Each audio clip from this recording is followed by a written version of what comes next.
On April the 2nd, government forces established control of the town of Taxis and the villages of Zur Abu Dada, Jamakilya, Al-Mishya, and Imara in the Rastan pocket in northern Homs. These villages had been controlled by local militants under the influence of Hayat Tahrir al-Sham, formerly Jabhat al-Nusra, the Syrian branch of al-Qaeda. However, the SAA reached an understanding with the locals and was able to enter the area without fighting. In March, reports repeatedly appeared highlighting the growing tensions between the SAA and local militants in the Rastan pocket. Armed groups had rejected a proposal to reach a full reconciliation agreement and to allow government bodies to operate in the area. In response, the SAA reportedly threatened militants with direct military action. With the inevitable liberation of eastern Ghouta, the Rastan pocket, the eastern Kalamun pocket, and the Yarmouk refugee camp area become obvious targets of the military and diplomatic efforts of the Syrian-Iranian-Russian alliance. The elimination of these pockets will be an important part of the wider effort aimed at challenging other, much bigger threats to the territorial integrity of Syria. In eastern Ghouta, 1,065 militants and their family members were evacuated from the Douma district under a deal between Jaish al-Islam and the Syrian government, the state-run news agency Sana reported on April the 2nd. According to Sana, these people were evacuated using 20 buses. Their destination is the town of Jarablus in northern Syria, which is occupied by Turkish forces. According to some sources, the evacuated persons are former Jaish al-Islam fighters, as well as sick and injured people. However, the scale of evacuation indicates that the group's leadership are just attempting to avoid a public declaration that they have surrendered. The Iraqi military has plans to launch a cross-border military operation to combat terrorists in Syria, Iraqi Prime Minister Haider Abadi told media during his weekly press conference on April the 1st. The situation in Syria remains a real challenge, and we are focused on finding a solution. We have gone from fighting terrorism in Iraq to fighting terrorism in Syria, he said, adding that the military operation in Syria was discussed with military commanders on March 31st. Currently, the main area of ISIS activity is the Syrian-Iraqi border. Thus, according to some experts, Syrian and Iraqi forces may indeed launch some coordinated effort to end the terrorist group's presence there. However, the area north of Al-Bukamal is the cause of serious concern. This part of the Euphrates Bank is occupied by the US-led coalition through the so-called Syrian Democratic Forces SDF. Over the last few months, the coalition and the SDF have done very little to combat ISIS there. At the same time, Washington is threatening to attack Syrian forces if they cross the Euphrates River.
Depuis le début des pauses humanitaires, plus de 153 000 personnes ont quitté la Ghouta orientale en Syrie, a déclaré le ministère de la Défense russe. Au total, depuis le 24 mars, 41 126 militaires et les membres de leur famille ont été faits sortir des localités Arbil, Djaoubar, Ain-Terma et Zamalka. Tous sont transportés dans la ville de la zone de désescalade Kalat al-Madik à Idlib, a déclaré le chef du Centre russe pour la réconciliation des partis en conflit en Syrie, le général Yuri Yevtushenko. Aussi, à la suite des opérations pour le retrait des militaires du groupement Feilak al-Rahman, 34 otages ont été libérés de la Ghouta d'Est. Pour le mois de mars, les États-Unis ont perdu 8 soldats en Irak et en Syrie. Ce mois a porté les plus grandes pertes pour le Pentagone pour toute la période de l'opération militaire contre l'État islamique. La coalition des pays avec les États-Unis en tête mène l'opération militaire Inherent Resolve depuis le 8 août 2014 en Syrie et en Irak. Au total, 60 soldats américains ont été tués au cours de cette période, dont seulement 14 ont été tués lors des missions de combat, le reste lors des incidents. À l'heure actuelle, environ 5000 militaires américains sont stationnés en Irak, environ 2000 en Syrie.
Le ministère de la Défense de la Fédération de Russie a annoncé le début du retrait des militaires du dernier rempart dans la Ghouta d'Est, la ville de la Douma.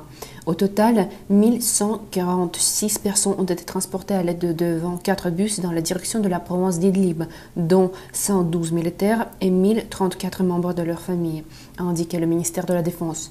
La ville était tenue par les militaires du groupement Jaish al-Islam.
شايف كل ما فرعت لفرع بتطلع بمنطقة تانية.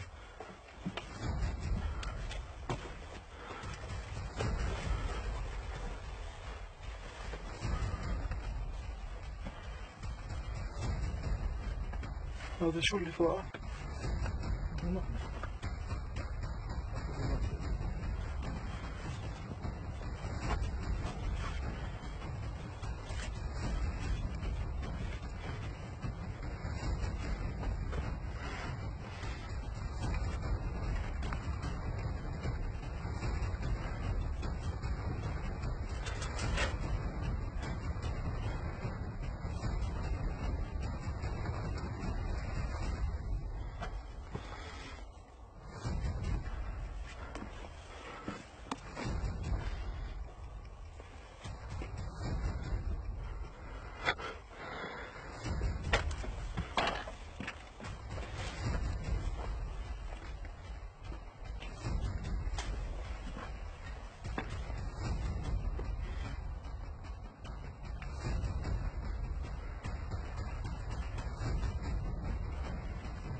هي أقنعة الغازات السامة كانوا يستخدمون الإرهابيين.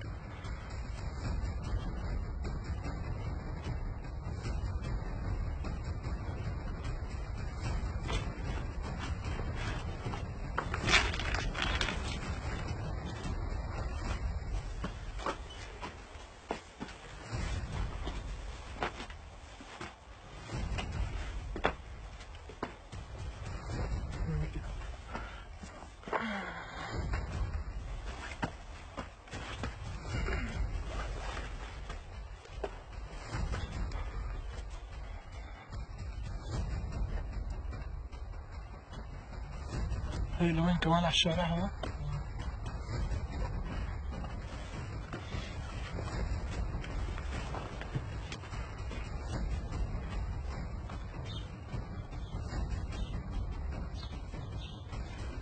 طبعا يا عمار ايه هذا المعنى الحقيقي لمدينة تحت الأرض.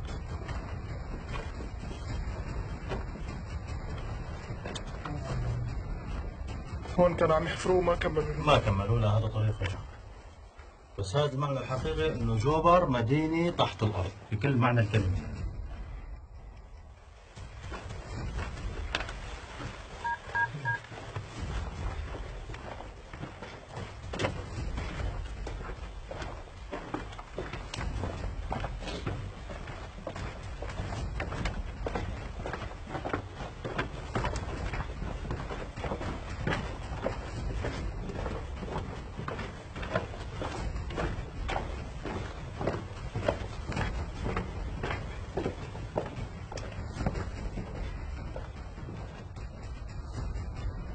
وين ما تفرعت تلاقي فرع تاني غير مرة.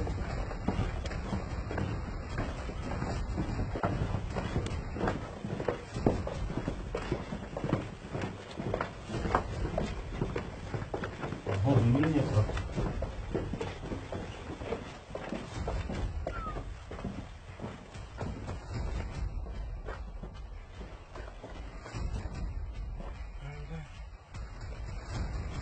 سيدي وين هدول بينفذوا؟ هذا كله بعنق جوبر، يعني بعنق جوبر قسم منه باتجاه الشام، قسم منه لان احنا هلا ماشيين باتجاه الشام ولا اتجاه جوبر؟ لا هلا باتجاه جوبر. هذا اللي احنا حاليا في اتجاه جوبر. هون بنرجع على نفس البناء اللي طلعنا منه. نفس البناء اللي طلعنا منه. هذا اتجاه جوبر. هذيك الفرعة اللي كنا فيها وراحت على اليمين هي باتجاه الشام، وهي كمان باتجاه جوبر. هلا هون بتطلع بنفس البناء اللي شو؟ فتنا منه بس من اتجاه ثاني.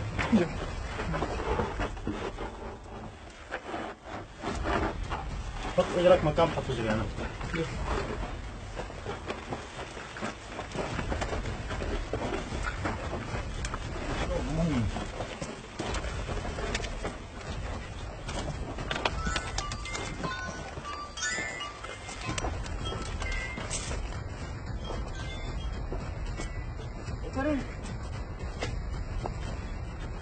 الو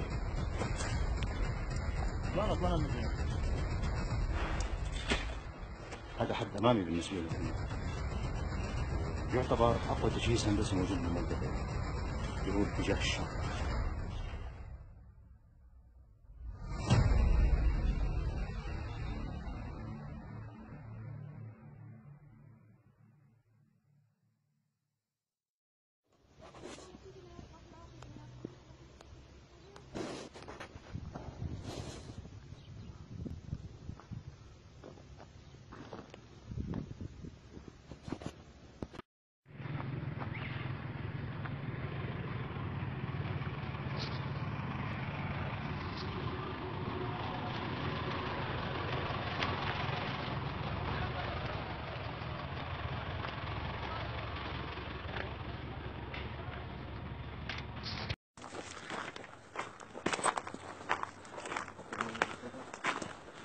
منطقة الإنتاج الوليد سنتر.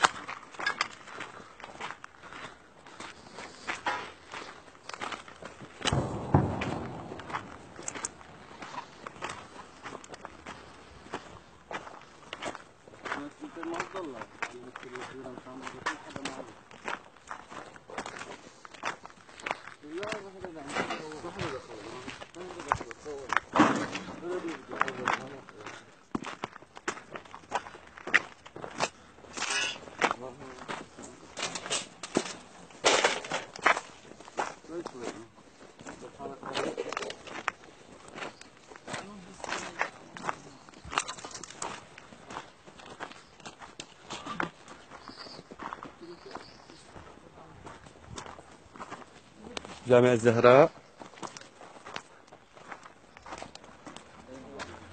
لا هذا جامع الزهراء. هذا هو. ايه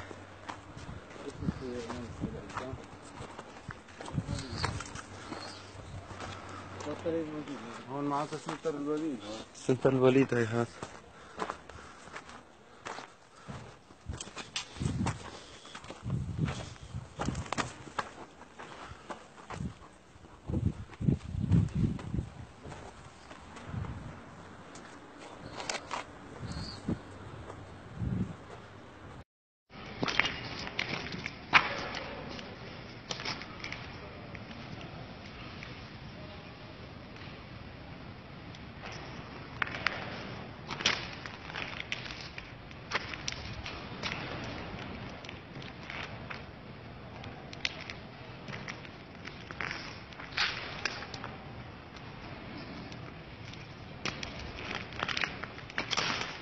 البرادات كلها عم نسروها، ما يخلوا كل شيء.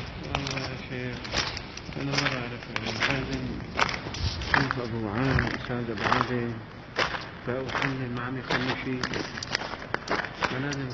حكينا من علوك هلا عم نحكي كثير، بس المشكلة الفرقة الرابعة ما حدا عم يرد عليهم، يعني ما عم يردوا على حدا عفوا.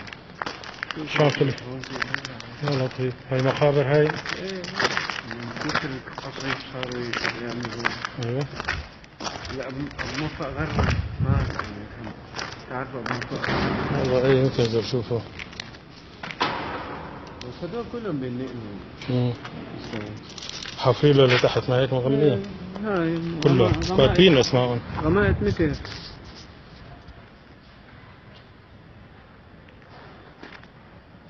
حسبي الله ونعم الوكيل. لا حول ولا قوة الا بالله. يا حين الجامع هيك.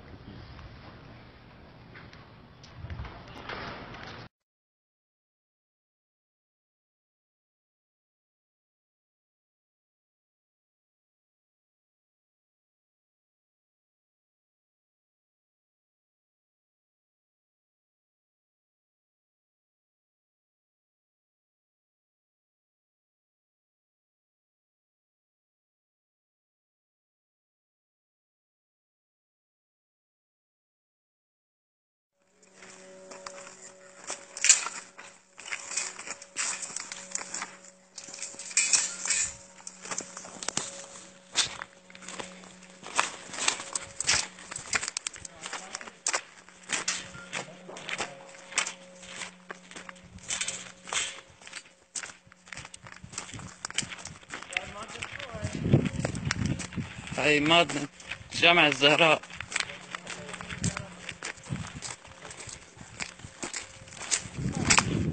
هون ال ANT سنتر.